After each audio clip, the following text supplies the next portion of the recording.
എല്ലാവർക്കും നമസ്കാരം. ബിന്ദുസ് കുക്ക് ബുക്കിലേക്ക് ഒരിക്കൽ കൂടി സ്വാഗതം. ഇന്ന് ഞാനിവിടെ തയ്യാറാക്കാൻ പോകുന്നത് ഉരുളക്കിഴങ്ങും ഫ്രഷ് ഗ്രീൻ പീസും ഒക്കെ ചേർത്തുള്ള ഒരു ഡിഷാണ്. ഇത് ചപ്പാത്തിക്കും പൂരിക്കും പൊറോട്ട അതേപോലെ ഫുൽക്ക പിന്നെ നമുക്ക് പുലാവ് അല്ലെങ്കിൽ വൈറ്റ് റൈസ് ഇതിനെല്ലാം ഉപയോഗിക്കാൻ പറ്റിയ ഒരു ഡിഷാണ്. നമുക്കിനി ഇതെങ്ങനെയാണ് തയ്യാറാക്കുന്നതെന്ന് നോക്കാം. അപ്പോൾ അതിനുവേണ്ടി സവാള ഉള്ളി 4 ഞാൻ തോലൊക്കെ കളഞ്ഞ് വൃത്തിയാക്കി വെച്ചിട്ടുണ്ട്. അതേപോലെ ഉരുളക്കിഴങ്ങ് 3 തോലൊക്കെ കളഞ്ഞ് കഴുകി വൃത്തിയാക്കി ഇതുപോലെ ചതുര കഷ്ണങ്ങളാക്കി മുറിച്ച് വെച്ചിട്ടുണ്ട്. കുറച്ച് വലിയ കഷ്ണങ്ങളായിട്ട് വേണം ഇതിനിടാനായിട്ട്. പിന്നെ അതിനുശേഷം ഫ്രഷ് ഗ്രീൻ പീസ് അതിൻ്റെയും തോലൊക്കെ കളഞ്ഞ് നന്നായിട്ട് കഴുകി വൃത്തിയാക്കി വെക്കണം. ഇനി ആവശ്യത്തിനുള്ള വെളുത്തുള്ളി അത് നമുക്ക് ചതച്ച് റെഡിയാക്കി അതും വെക്കണം. പിന്നെ വേണ്ടിയത് ടൊമാറ്റോയാണ്. ഇവിടെ ഹൈബ്രിഡ് ടൊമാറ്റോ ഞാൻ 2 എടുത്തിട്ടുണ്ട്. നാടൻ തക്കാളി ഞാൻ 1 എടുത്തേക്കുന്നത്. അപ്പോൾ നാടൻ തക്കാളിക്ക് നല്ല പുളിപ്പൊക്കെ ഉണ്ടാവും, ഹൈബ്രിഡിന് അത്രയ്ക്ക് ഉണ്ടാവുകയില്ല പുളിപ്പൊന്നും. അതുകൊണ്ട് ഒരു പുളിപ്പിന് വേണ്ടിയ 1 ഞാനിപ്പം ലോക്കൽ ടൊമാറ്റോ ചേർക്കുന്നത്.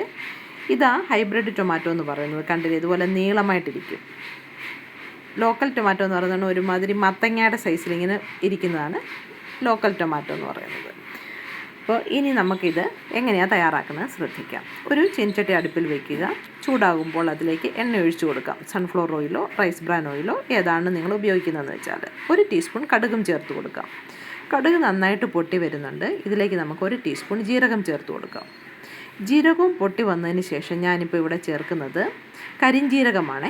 അത് 1/2 ടീസ്പൂൺ ചേർത്ത് കൊടുക്കാം. ഒത്തിരി ഗുണമുള്ള ഒരു സ്പൈസായി കരിഞ്ജീരകമേ. ഇത് നമ്മൾ കടുവൊക്കെ വറുക്കുന്നുണ്ടെങ്കിൽ കുറച്ച് ചേർത്താൽ വളരെ നല്ലതാണ് നമ്മുടെ ഹെൽത്തിനൊക്കെ. ഇനി ഇതിലേക്ക് നമുക്ക് 1 ടീസ്പൂണ് പെരിഞ്ജീരകം കൂടി ചേർത്ത് കൊടുക്കാം.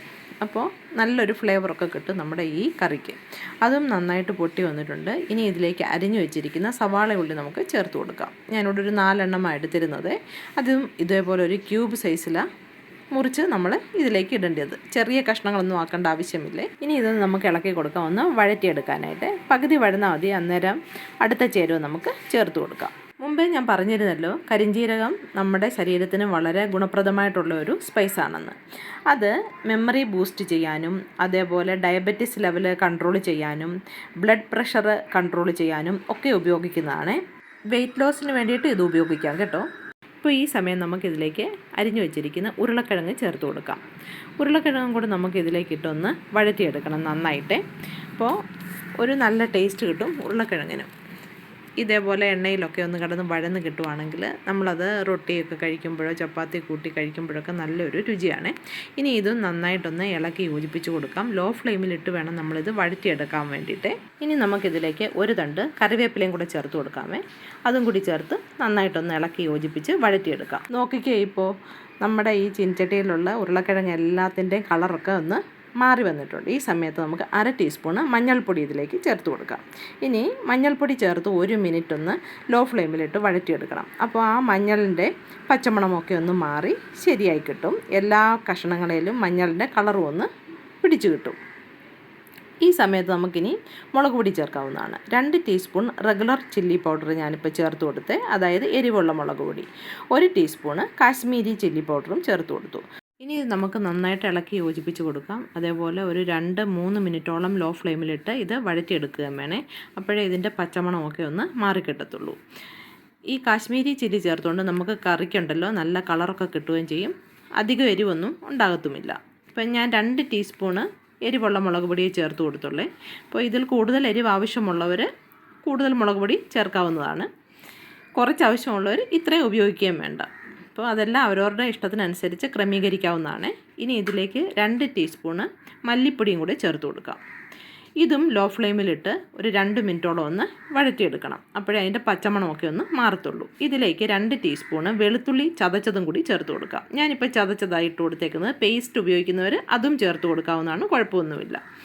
ഇനി ഇതെല്ലാം കൂടി ചേർത്ത് ഇളക്കി നന്നായിട്ട് യോജിപ്പിച്ച് ഇതിനെ നമുക്ക് വഴറ്റാം ഒരു 2 മിനിറ്റോളം ലോ ഫ്ലെയിമിലിട്ട്. കരിഞ്ഞു പോകും കൂടുതൽ തീ ആയിപ്പോയാൽ. അതുകൊണ്ട് എപ്പോഴും അത് ശ്രദ്ധിക്കണം. ലോ ഫ്ലെയിമിലായിരിക്കണം തീ എപ്പോഴും കിടക്കേണ്ടത്. പ്രത്യേകിച്ച് നമ്മൾ മസാലപ്പൊടികളൊക്കെ ഇട്ട് വഴറ്റുന്ന സമയത്ത്. ഇനി ഇതിലേക്ക് നമുക്ക് അരിഞ്ഞു വെച്ചിരിക്കുന്ന തക്കാളി ചേർത്ത് കൊടുക്കാം. ഞാനിവിടെ 3 തക്കാളി എടുത്തിരുന്നത്. അതും ഇതേപോലെ ക്യൂബ് സൈസിലാക്കിയാണ് കണ്ടിച്ചിട്ട് കൊടുത്തേക്കുന്നത്. അല്ലാതെ ചെറുതായിട്ടൊന്നും അരിഞ്ഞ് ചേർക്കേണ്ട ആവശ്യമില്ല. നമ്മളിത് പ്രഷർ കുക്കറിലാണ് വേവിക്കാൻ പോകുന്നത്. അപ്പോൾ ഇതെല്ലാം നന്നായിട്ട് വെന്ത് റെഡിയായി കിട്ടിക്കോളും. അതുകൊണ്ടാണ് വലിയ സൈസിൽ തന്നെ ഇട്ടേക്കുന്നത്. ഇനി ഇതിലേക്ക് നമുക്ക് കഴുകി മാറ്റി വെച്ചിരിക്കുന്ന ഫ്രഷ് ആയിട്ടുള്ള ഗ്രീൻ പീസും കൂടി ചേർത്ത് കൊടുക്കാം. ഇനി ഇതെല്ലാം കൂടെ ചേർത്ത് നമുക്ക് നന്നായിട്ടൊന്ന് ഇളക്കി യോജിപ്പിച്ച് ഒരു 2 മിനിറ്റോളം ഇതും കൂടി ഒന്ന് വഴറ്റിയെടുക്കണം. അപ്പോൾ ഗ്രീൻ പീസിലും ഈ മസാലകളെല്ലാം ഒന്ന് പിടിക്കുകയും ചെയ്യും. ആ എണ്ണയിലൊക്കെ കിടന്നൊന്ന് വഴന്ന് കിട്ടുകയും ചെയ്യും. അതിന് വേണ്ടിയിട്ടാണ്. അപ്പോൾ ഇങ്ങനെയൊക്കെ ചെയ്യുന്നുണ്ടെങ്കിൽ നല്ല രുചിയാവും നമ്മളുടെ ഈ കൂട്ടാനിന്. ഈ ഫ്രഷ് ആയിട്ടുള്ള ഗ്രീൻ പീസ് ഇല്ലെന്നുണ്ടെങ്കിൽ നമ്മൾ ഫ്രോസൺ കിട്ടുമല്ലോ, അത് വാങ്ങിയാലും മതി. അല്ലെങ്കിൽ ഉണങ്ങിയ ഗ്രീൻ പീസ് ഉണ്ടല്ലോ, അതിനെ കുതിർത്തിട്ട് വേണമെങ്കിലും ഇതേപോലെ തയ്യാറാക്കി നമുക്ക് എടുക്കാവുന്നതാണ്. ഇപ്പോൾ 1 ടീസ്പൂൺ ഗരം മസാലയും കൂടെ ഞാനിതിലേക്ക് ചേർത്ത് കൊടുത്തു. ഇനി ഇതും കൂടി ഇളക്കി നന്നായിട്ടൊന്ന് യോജിപ്പിച്ച് കൊടുക്കണം നമുക്ക്. അതേപോലെ ആവശ്യത്തിനുള്ള ഉപ്പും കൂടി ചേർത്ത് കൊടുക്കാം. ഇപ്പോഴാണ് ഞാൻ ഉപ്പ് ചേർക്കുന്നത്. അപ്പോൾ എത്ര ആവശ്യമുണ്ടോ ആ ഉപ്പും കൂടി ഇപ്പം നമുക്ക് ചേർത്ത് കൊടുക്കാവുന്നതാണ്. ഇനി 1 ടേബിൾ സ്പൂൺ അരിഞ്ഞു വെച്ചേക്കുന്ന മല്ലിയിലയും കൂടെ ഞാൻ ചേർത്ത് കൊടുത്തു. അപ്പോൾ നമ്മൾ വേവിക്കുമ്പോഴേ കുറച്ച് മല്ലിയില അതിനകത്തിട്ട് വേവിക്കുകയാണെങ്കിൽ നല്ലൊരു ഫ്ലേവറൊക്കെ നമ്മുടെ ഈ കഷണങ്ങൾക്കൊക്കെ കിട്ടും. അതിന് വേണ്ടിയിട്ടാണ്. ഇനി ഇത് കുക്കറിലേക്ക് ഞാൻ മാറ്റി ഈ ഫുൾ മസാല ഉരുളക്കിഴങ്ങും എല്ലാ സാധനങ്ങളും ഇതിലേക്ക് മാറ്റി ആവശ്യത്തിനുള്ള വെള്ളവും കൂടി ഒഴിച്ചു കൊടുത്തു. അപ്പോൾ കഷ്ണങ്ങളൊക്കെ നികന്ന് ഇങ്ങനെ വേണം വെള്ളം കിടക്കാനായിട്ട്. അതുകൊണ്ട് ഞാൻ വെള്ളത്തിൻ്റെ അളവ് പറഞ്ഞിട്ടില്ല. ഈ രീതിയിൽ വേണം വെള്ളം നമ്മുടെ പ്രഷർ കുക്കറിൽ കാണാനായിട്ട്. ഇനി നമുക്കിത് അടച്ച് വേകാനായിട്ട് വയ്ക്കാമേ. അപ്പോൾ ഫുൾ ഫ്ലെയിമിൽ 1 വിസിലും ലോ ഫ്ലെയിമിൽ 1 വിസിലും, എന്നിട്ട് പ്രഷർ പോകുന്നിടം വരെ വെയിറ്റ് ചെയ്യണം. അപ്പോൾ നമ്മൾ തീയൊക്കെ അണച്ച് വെച്ചിട്ട് ഏകദേശം അരമണിക്കൂറോളം കഴിഞ്ഞു. പ്രഷറൊക്കെ അതിൻ്റെ പോയിട്ടുണ്ട്. ഇനി കുക്കർ തുറന്ന് നമുക്ക് നോക്കാം. നല്ല രുചികരമായിട്ടുള്ള കറി നമ്മുടെ റെഡി ആയിട്ടുണ്ട്. അപ്പോൾ ഇതെല്ലാവരും വീട്ടിലൊന്ന് തയ്യാറാക്കി നോക്കണേ. എല്ലാവർക്കും ഇത് ഇഷ്ടപ്പെടും. സ്കൂളിലേക്ക് കുട്ടികൾക്ക് ചപ്പാത്തിയോടൊപ്പം ഒക്കെ കൊടുത്തു വിടാൻ നല്ലൊരു കറിയാണ്. അതേപോലെ ഓഫീസിൽ കൊണ്ടുപോകാനും ഒക്കെ നല്ലൊരു കറിയാണ്. എൻ്റെ ചാനൽ സബ്സ്ക്രൈബ് ചെയ്യാത്തവരൊക്കെ ഒന്ന് സബ്സ്ക്രൈബ് ചെയ്യണേ. അതേപോലെ ലൈക്ക് ചെയ്യാനും ഷെയർ ചെയ്യാനായിട്ട് ആരും മറന്നു പോകരുതേ. അപ്പോൾ തയ്യാറാക്കി നോക്കിയതിന് ശേഷം ഇഷ്ടപ്പെടുകയാണെങ്കിൽ കമൻറ്റ് വന്ന് അറിയിക്കണേ. ഇനി നല്ലൊരു റെസിപ്പിയുമായിട്ട് കാണുന്നിടം വരെ എല്ലാവർക്കും നന്ദി, നമസ്കാരം.